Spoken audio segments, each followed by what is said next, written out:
Bom dia, professor João. Esse vídeo trata do resumo do texto A Linguagem e Mito, sua posição na cultura humana, retirada deste livro, Linguagem e Mito, de Ernest Cassirer, que foi utilizada na sua aula.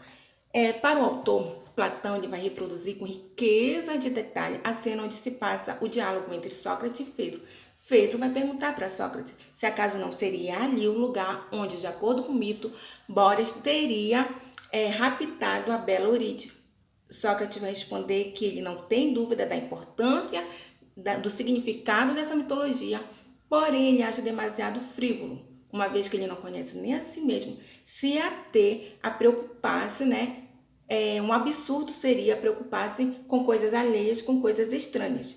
Para Platão, essa interpretação mitológica, que é considerada alta sabedoria pelos sofistas e pelos retores, para Platão, não se passa de uma mera sabedoria camponesa.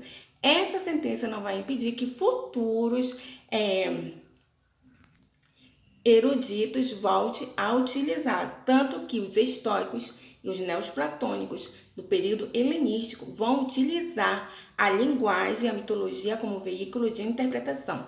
Esse método, com o decorrer da história, ele vai se aprofundando, partindo ali dos sofistas, passando pela Idade Média, pela Idade Clássica e até no século XIX, ainda vai ser aceita a relação mito e linguagem bem aos moldes antigos, né, utilizados pelos sofistas. Entre os filósofos, é Space que vai tentar provar a tese de que a mitologia religiosa dos fenômenos naturais é uma falsa interpretação. Para Max Miller, o mito não é a transformação da história em lenda, da lenda em história, ou apenas a contemplação da natureza. Para Max Miller, mito é uma deficiência da linguagem.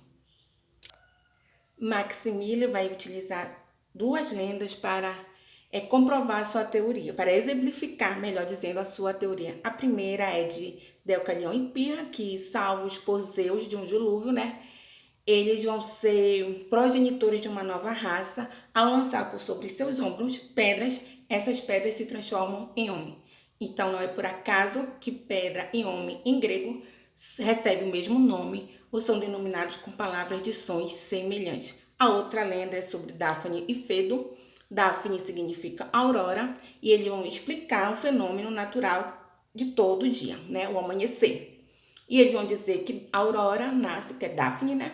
E à medida que o sol vai perseguindo, que é Fedro, é o sol, vai perseguindo, Daphne vai, ou Aurora, vai morrendo.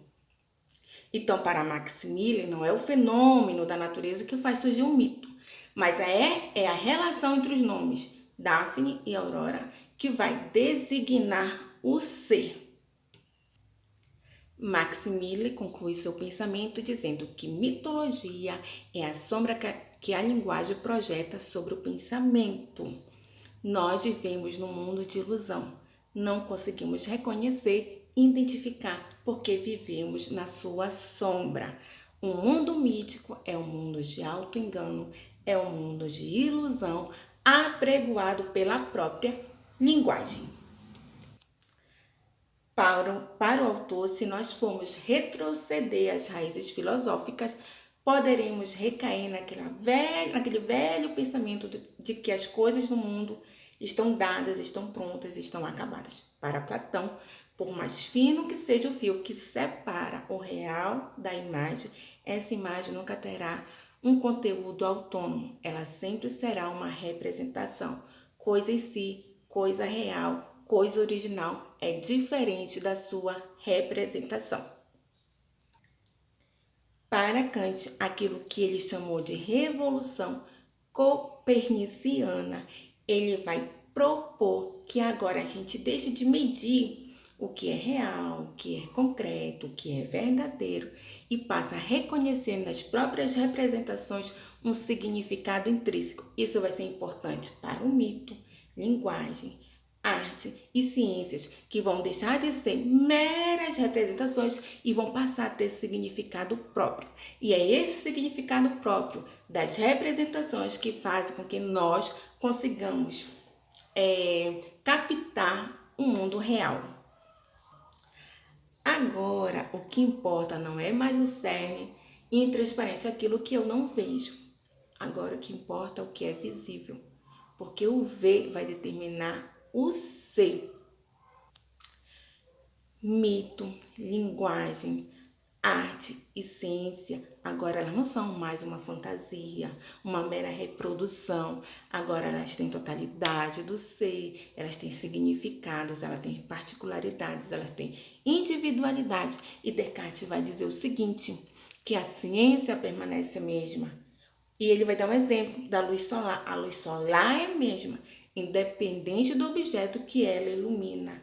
E isso deve ser o mesmo para o mito, para a linguagem, para a arte, para a ciência. Elas têm particularidades, elas têm luz própria e elas não podem ser reportadas a algo que não sejam elas mesmas.